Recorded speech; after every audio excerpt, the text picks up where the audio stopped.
السلام علیکم، دین ٹیلز میں خوش آمدید۔ کبھی سوچا ہے کہ تاریخ کے عظیم رہنماؤں کے پیچھے آخر کیا طاقت ہوتی ہے؟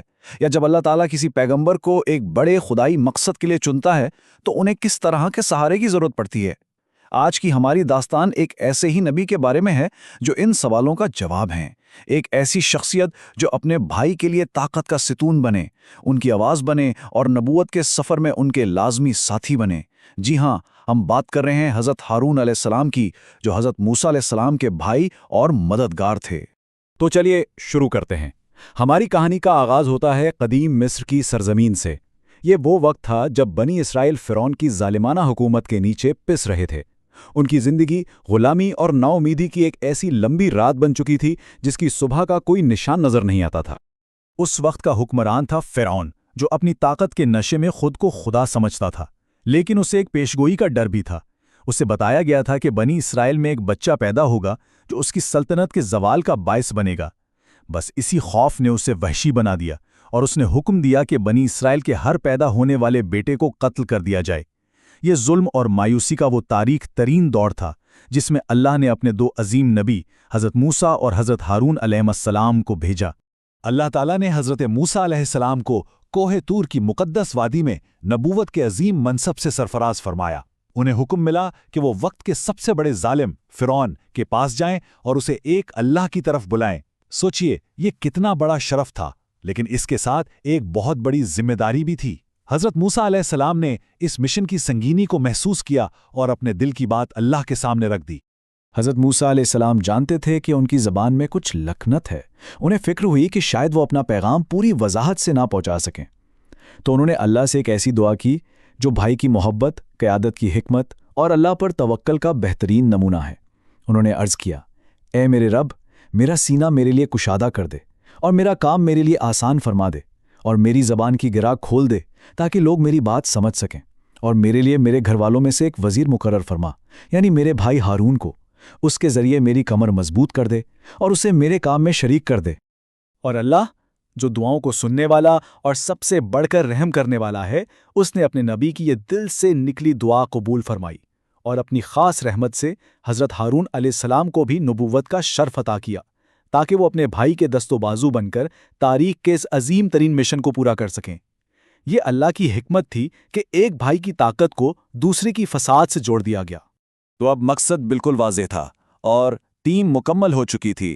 حضرت موسیٰ اور ہارون علیہ السلام کو اللہ کی طرف سے بالکل صاف ہدایات ملے کہ انہیں کیا کرنا ہے۔ ان کا مشن بنیادی طور پر دو حصوں پر مشتمل تھا۔ پہلا، ایک روحانی پیغام، فرعون اور اس کی قوم کو تکبر چھوڑ کر ایک اللہ کی عبادت کی طرف بلانا، اور دوسرا، ایک سماجی انصاف کا مطالبہ، بنی اسرائیل کو ظلم اور غلامی کی زنجیروں سے آزاد کرانا۔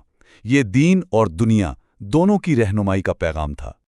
اب یہ دونوں بھائی مل کر رب العالمین کے پیغمبر تھے، ایک قیادت اور عمل کا پیکر تو دوسرا فصاحت و بلاغت اور حمایت کا نشان۔ یہ ایک بہترین ٹیم تھی جو زمین کے سب سے طاقتور اور مغرور انسان کا سامنا کرنے کے لیے تیار تھی۔ ان کا اتحاد ہی ان کی سب سے بڑی طاقت تھی، کیونکہ وہ جانتے تھے کہ وہ اللہ کے حکم پر ایک ساتھ کھڑے ہیں۔ اور پھر وہ لمحہ آ ہی گیا جب حق اور باطل آمنے سامنے آئے۔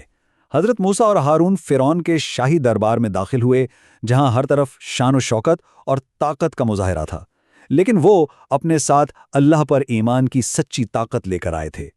دربار میں فرعون نے تکبر سے حضرت موسیٰ کو یاد دلایا کہ انہوں نے تو اس کے محل میں پرورش پائی ہے، لیکن دونوں بھائی ثابت قدم رہے۔ حضرت ہارون اپنی فصاحت سے حضرت موسیٰ کے پیغام کو مزید واضح کرتے، اور دونوں نے مل کر بغیر کسی خوف کے اللہ کا پیغام پہنچایا۔ ایک طرف اللہ کی وحدانیت کا پیغام تھا تو دوسری طرف فرعون کا خدائی کا جھوٹا دعویٰ۔ جب فرعون نے ثبوت مانگا تو اللہ نے اپنے نبیوں کو کھلی نشانیاں عطا کیں۔ حضرت موسیٰ نے اپنا عصا زمین پر ڈالا تو وہ ایک پل میں ایک خوفناک اژدہا بن گیا، جس کی ہیبت سے پورا دربار کانپ اٹھا۔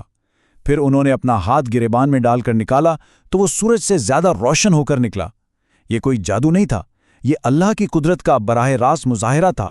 تو فرعون نے اپنی پوری سلطنت سے بہترین جادوگروں کو جمع کیا تاکہ وہ اللہ کے نبیوں کا مقابلہ کر سکیں۔ ایک بڑے میدان میں جادوگروں نے اپنی رسیاں اور لاٹھیاں پھینکیں اور لوگوں کی نظروں پر ایسا جادو کیا کہ وہ سانپوں کی طرح حرکت کرتی نظر آنے لگیں۔ لیکن جب حضرت موسیٰ نے اللہ کے حکم سے اپنا عصا پھینکا تو وہ ایک حقیقی اژدہا بن کر ان کے تمام جھوٹے سانپوں کو ایک ایک کر کے نگل گیا۔ یہ ایک فیصلہ کن لمحہ تھا۔ وہ جادوگر جو اپنے فن کے ماہر تھے فوراً سمجھ گئے کہ یہ جادو نہیں بلکہ خدائی طاقت ہے۔ وہ اسی وقت سجدے میں گر گئے اور پکار اٹھے، ہم موسیٰ اور ہارون کے رب پر ایمان لائے۔ حق کی طاقت اتنی زبردست تھی کہ اس نے اپنے سب سے بڑے مخالفوں کے دلوں کو ایک لمحے میں ہی بدل دیا۔ اللہ نے آخرکار بنی اسرائیل کو فرعون سے نجات دلائی، سمندر میں ان کے لیے راستہ بنایا اور فرعون اور اس کے لشکر کو غرق کر دیا۔ لیکن بیرونی دشمن سے نجات کے بعد اب بنی اسرائیل کے لیے ایک اندرونی آزمائش کا وقت شروع ہوا، ایک ایسی آزمائش جو ان کے ایمان کو پرکھنے والی تھی۔ ہوا یہ کہ حضرت موسیٰ علیہ السلام اللہ کے حکم سے کوہ طور پر 40 دن کے لیے تشریف لے گئے تاکہ اللہ کی کتاب تورات وصول کر سکیں۔ جانے سے پہلے انہوں نے اپنی قوم کی رہنمائی کی ذمہ داری اپنے بھائی حضرت ہارون کو سونپی، مگر ان کی غیر موجودگی میں سامری نامی ایک شخص نے لوگوں کو گمراہ کر دیا۔ اس نے سونے سے ایک بچھڑے کا بت بنایا اور لوگوں سے کہا کہ یہی تمہارا خدا ہے۔ افسوس، بہت سے لوگ اس کے فریب میں آ گئے اور اللہ کو بھول کر اس بچھڑے کی پوجا کرنے لگے۔ حضرت ہارون علیہ السلام نے یہ دیکھ کر اپنی قوم کو سمجھانے کی ہر ممکن کوشش کی۔ انہوں نے نہایت صبر اور حکمت سے انہیں اللہ کی نعمتیں یاد دلائیں، انہیں فرعون سے ملی نجات کی یاد دلائی اور شرک جیسے عظیم گناہ سے خبردار کیا۔ لیکن قوم بغاوت پر اتر آئی اور ان کی بات سننے سے انکار کر دیا، یہاں تک کہ قریب تھا کہ وہ انہیں قتل کر دیں۔ یہ حضرت ہارون کے صبر اور قیادت کا ایک بہت بڑا امتحان تھا۔ جب حضرت موسیٰ تورات کی مقدس تختیاں لے کر واپس آئے اور اپنی قوم کو بت پرستی کرتے دیکھا تو وہ شدید غصے اور دکھ میں مبتلا ہو گئے۔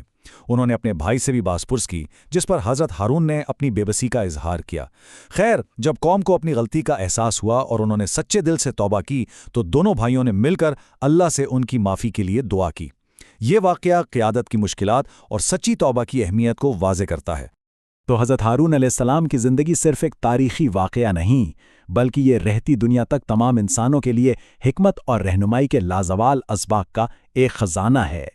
ان کی زندگی ہمیں سکھاتی ہے کہ بھائی چارے اور وفادار حمایت میں کتنی طاقت ہے۔ یہ ہمیں سچائی کو پہنچانے کے لیے واضح اور پورا سر گفتگو کی اہمیت بتاتی ہے۔ یہ ہمیں سکھاتی ہے کہ مشکل ترین حالات میں بھی صبر کا دامن نہیں چھوڑنا چاہیے، اور سب سے بڑھ کر یہ ہمیں اللہ کے منصوبے پر غیر متزلزل یقین اور توکل کا سبق دیتی ہے۔ حضرت ہارون صرف ایک پیروکار نہیں تھے، بلکہ نبوت میں برابر کے شریک، طاقت کا ایک ستون اور صبر کا ایک عظیم نمونہ تھے۔ حضرت ہارون علیہ السلام اپنے بھائی حضرت موسیٰ علیہ السلام کی وفات کے بعد بھی اپنی قوم کی رہنمائی کرتے رہے اور اپنے پیچھے اللہ کی اطاعت، ثابت قدمی اور بھائی چارے کی ایک روشن میراث چھوڑ گئے۔ ان کی کہانی ہمیں یاد دلاتی ہے کہ زندگی کے سفر میں ایک دوسرے کا سہارا بننا، وفاداری نبھانا اور اللہ پر ایمان رکھنا کتنا ضروری ہے۔ تو اس پوری کہانی کے بعد ایک سوال ضرور اٹھتا ہے کہ ہم اپنی زندگیوں میں، اپنے خاندان اور معاشرے میں ان لوگوں کے لیے حضرت ہارون کی طرح طاقت اور حمایت کا ذریعہ کیسے بن سکتے ہیں جو حق اور سچائی کے لیے کھڑے ہوتے ہیں؟ اگر آپ کو انبیاء کی ان کہانیوں سے کچھ سیکھنے کو ملا تو اس کوشش کو ضرور لائک کریں، اسے اپنے دوستوں اور خاندان کے ساتھ شیئر کریں، اور مزید ایسی ہی دینی معلومات کے لیے ہمارے چینل کو سبسکرائب کرنا نہ بھولیں۔ اگلی بار تک کے لیے اللہ حافظ۔